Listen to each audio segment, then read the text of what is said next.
अस्सलाम वालेकुम everyone, welcome back to another video. तो आज की इस वीडियो में हम फर्स्ट ईयर मैथमेटिक्स को एसएलओ बेस देखेंगे और देखेंगे कि कौन कौन से क्वेश्चन पेपर में आ सकते हैं और आपने जो है किस तरह से एसएलओ बेस जो है तैयारी करनी है। ठीक है, तो सबसे पहले तो आप जैसा कि जानते हैं एसएलओ बेस जो पेपर आते हैं वो आपके टॉपिक्स के अंदर से आते हैं, इससे बाहर तो नहीं आएंगे।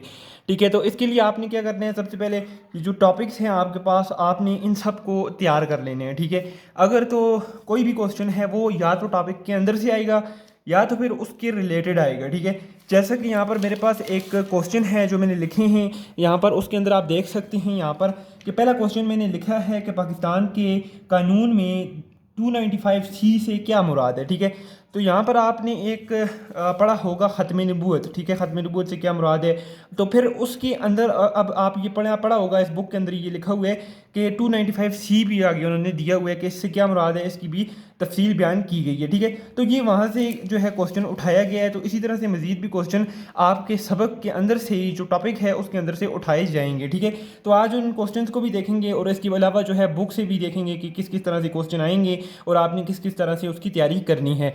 तो सबसे पहला क्वेश्चन जो आपका आ सकता है वो ये पूरी बुक से मैंने उठाए हैं मोस्ट इंपॉर्टेंट क्वेश्चंस, तो वो आपका आ सकता है पाकिस्तान के कानून में 295C से क्या मुराद है, या आपको दे देगा, आप इस पर नोट लिखें। ठीक है, तो जो दूसरा क्वेश्चन आ सकता है वो भी तकरीबन इसके रिलेटेड ही है, वो है जी आपके पास ख़त्म नबूवत पर नोट लिखें, या ख़त्म नबूवत से क्या मुराद है।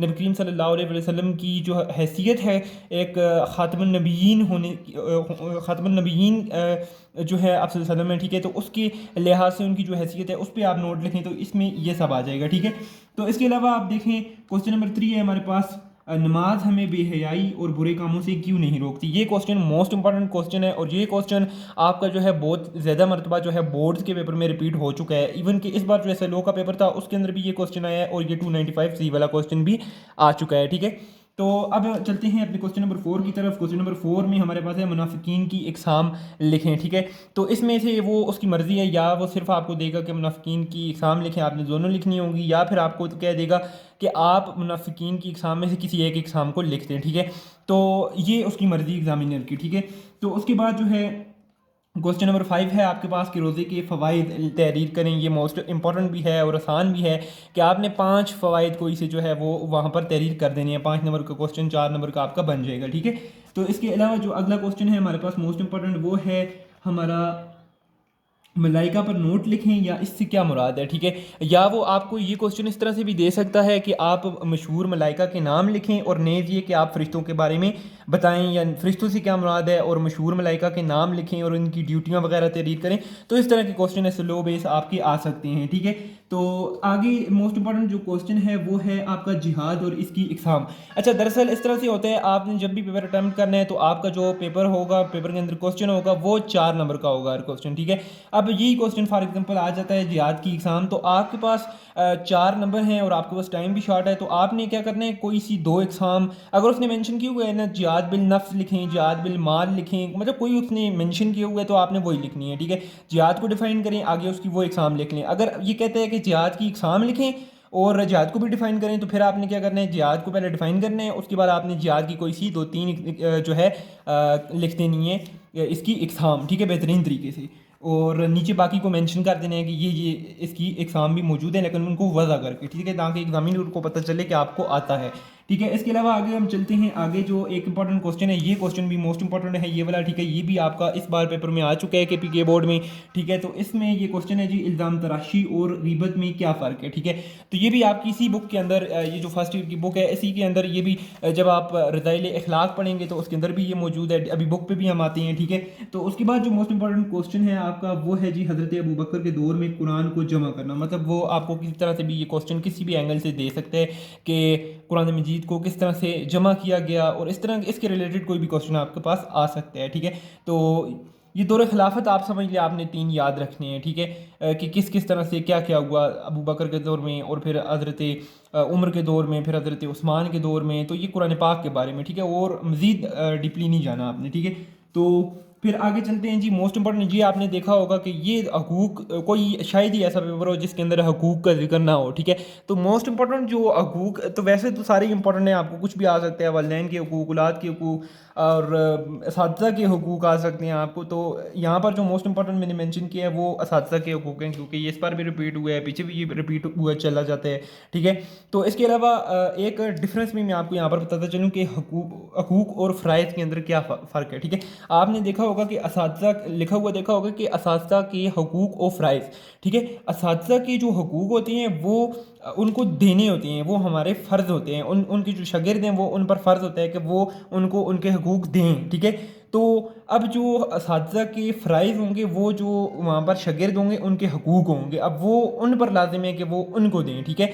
तो जिस तरह से आपको मैं इसकी एक एग्जांपल दे देता हूँ कि आप कहते हैं ना जिस तरह कि उस्ताद की इज़्ज़त करनी चाहिए, ठीक है। अब ये इज़्ज़त करना जो है ये आपका जो है आपका जो है ये फ़र्ज़ है और उस्ताद का ये हक़ है। अब उस्ताद का क्या फ़र्ज़ है? उस्ताद का फ़र्ज़ है कि वो आप पर शफ़क़त करे, आपको बच्चों की तरह ट्रीट करे। तो इस तरह की ये इसमें डिफ़रेंस है, ठीक है। ये याद रखने अमूमन बच्चे इसमें कन्फ्यूज़ हो जाते हैं कि यार ये क्या है, ठीक है। तो अभी चलते हैं अपनी बुक की जानिब। बुक में आपके पास ये टॉपिक्स जो हैं वो मेंशन किए हुए हैं, ठीक है। मोस्ट इंपॉर्टेंट चीज़ें मैंने आपको हाईलाइट ऑलरेडी करा दी हैं, ठीक है।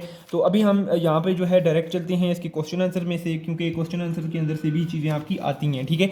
तो वो जो टॉपिक के रिलेटेड थे वो मैंने आपको चीज़ें हाईलाइट करा दी हैं, ठीक है, सारे बाब में। यहाँ पर ये फटा भी हुआ है, इसको आप इग्नोर करें, ठीक है। तो सबसे पहले जो मोस्ट इंपॉर्टेंट क्वेश्चन है वो आता है शिर्क किसे कहते हैं और इसकी इकसाम। 2-3 इकसाम है इसकी, ठीक है। तो वो आपने याद रखनी है, ठीक है। तो ये आपका शिर्क का एक क्वेश्चन है, ठीक है। एडिंग डालें शिर्क की, उसको डिफाइन करें नीचे, फिर उसकी एग्जाम पे चले जाएं, ठीक है। तो ख़त्मुन नबीयीन होने की हैसियत से ये भी वही क्वेश्चन है ख़त्म नबूवत के रिलेटेड, ठीक है। तो आगे आप देखें जी, आसमानी किताबों पर मुफस्सल तबसरा करें। तो आसमानी किताबों, सबसे पहले आप लिखें जी आसमानी किताब के बारे में लिखें, ठीक है। ये ऐसे लो बेस भी आ सकते हैं, मतलब आपको वो बोलेगा कि आसमानी किताबों पर तबसरा करें, और नेज़ आगे लिख देगा कि आप भाई कुरान मजीद पर बहस करें या कुरान मजीद के बारे में लिखें। तो आपने या कुरान मजीद की खुसूसियात लिखें, मतलब किसी भी एंगल से आ सकते हैं, तो आपने फिर इस तरह से लिखने हैं, ठीक है। या वो आपको ये भी देख सकता है कि भाई कुरान मजीद में कोई शक नहीं, आप इसको बयान करें, तो उसके मुताबिक भी आयात भी हैं, ठीक है, हदीस भी हैं, तो आपने उनको कोट करने हैं वहाँ पर, ठीक है। तो इसके बाद जो आगे हम चलते हैं, तो इंसानी ज़िंदगी पर अक़ीदे तौहीद के असरात, ये आपने याद रखने हैं एक, ठीक है। अक़ीदे तौहीद के क्या असरात होते हैं इंसानी ज़िंदगी पर? खुददारी आती है, और अल्लाह ताला के लिए ज़िंदगी वक्फ़ हो जाती है, ठीक है। अल्लाह ताला से नज़दीकियाँ जो है बढ़ती हैं इंसान की। तो मतलब ये चीज़ें जितनी भी हैं आपने मैक्स 4-5 हेडिंग्स बनानी है, ठीक है। उसके बाद जो है आप आ जाएँ जी, मलाइका से क्या मुराद है, ये ऑलरेडी मैं आपको हाईलाइट करा चुका हूँ पीछे ही। अभी जो हमने क्वेश्चंस देखे थे उसके अंदर ही मैं आपको ये हाईलाइट करा चुका हूँ, ठीक है।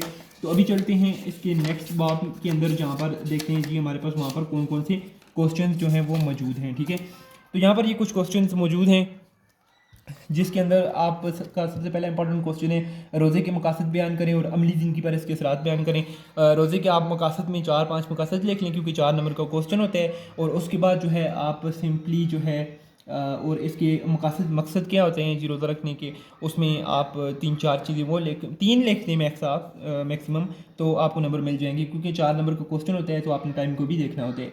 उसके अलावा आगे चलते हैं, तो आगे आपके पास इंपॉर्टेंट है हज का फ़लसफ़ा बयान करें। अच्छा, ये आपने हाईलाइट करना है अपने पास, क्योंकि फ़लसफ़ा हज काफ़ी बार आ चुके हैं, ठीक है।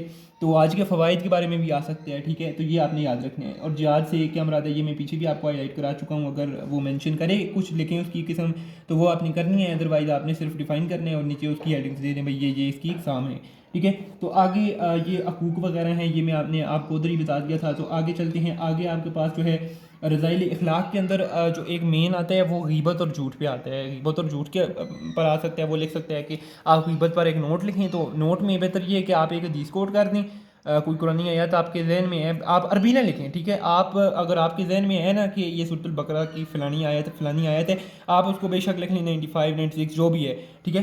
तो अगर नहीं है आपके जहन में, तो सिंपल आप लिख दें कि सूरतुल बकरा से ये आयत ली गई है, तो उसके बारे में आप लिख सकते हैं। तो इसी तरह अगर बात की जाए आपकी किसी भी आयत का आपको नहीं पता, तो फिर भी आप उसको लिख सकते हैं कि भाई कुरान मजीद में ये फरमाया गया, या कुरान मजीद में अल्लाह सुब्हान ताला फरमाते हैं, तो आप उस तरह से इसको कोट कर सकते हैं, ठीक है। तो आगे चलते हैं, तो आगे ये लास्ट पे हम आ जाते हैं, ठीक है। लास्ट में कुरान मजीद की तरतीब। अच्छा, ये भी मोस्ट इंपॉर्टेंट है, कुरान मजीद की तरतीब और हिफाजत देखें दो तरह की हिफाजत है। एक तो कुरानी हवाले से, किताबी वाले से इसकी हिफाजत है, ठीक है। मतलब इसके अंदर ख़ुद अल्लाह ताला फरमाते हैं कि इसके अंदर रत्ती बराबर जो शक है वो नहीं है। अगर कोई मोमिन इसका इनकार करता है तो ज़ाहिर बात है वो फिर दायरा इस्लाम से खारिज हो जाएगा। तो इसी तरह से आपने इसकी दूसरी जो हिफाजत है वो आपकी दिली हिफाजत है, मसदरी हिफाजत भी जिसे कहते हैं कि दिलों के अंदर ये वो वाहिद किताब है दुनिया की जो महफूज है, ठीक है, और ये नस्ल दर नस्ल आगे चली जाती रहती है, ठीक है। तो इस तरह से ये आपने एक याद रखते हैं, कुरान मजीद की खूबियाँ आप लिख सकते हैं, खुद से लिख सकते हैं, एक नेकियां मिलती हैं। अच्छा, ये सबसे ज़्यादा पढ़ी जाने वाली किताब है। इसके अंदर अल्लाह ताला ने मुनाफिकीन और दूसरे जो लोग थे जिन्होंने इसका इनकार किया, उनको चैलेंज किया था कि तुम भी इस तरह की कोई सूरत ले आओ। तो मुख्तलिफ आप इसकी लिख सकते हैं, फजीलात लिख सकते हैं, आप इसकी खूबियाँ वगैरह भी लिख सकते हैं, ठीक है। तो इस तरह से एक मोस्ट इंपॉर्टेंट क्वेश्चन यहाँ पर भी है कि ऐद सिद्दीकी में कुरान मजीद की को जमा करना। तो ये मैं आपको ऑलरेडी बता चुका हूँ कि ये किस तरह से आ सकता है क्वेश्चन। तो अगर आपको वीडियो पसंद आई हो तो चैनल को सब्सक्राइब करें। इसी तरह की वीडियो इंशाल्लाह मैं अपलोड करता रहूँगा। Thank you very much.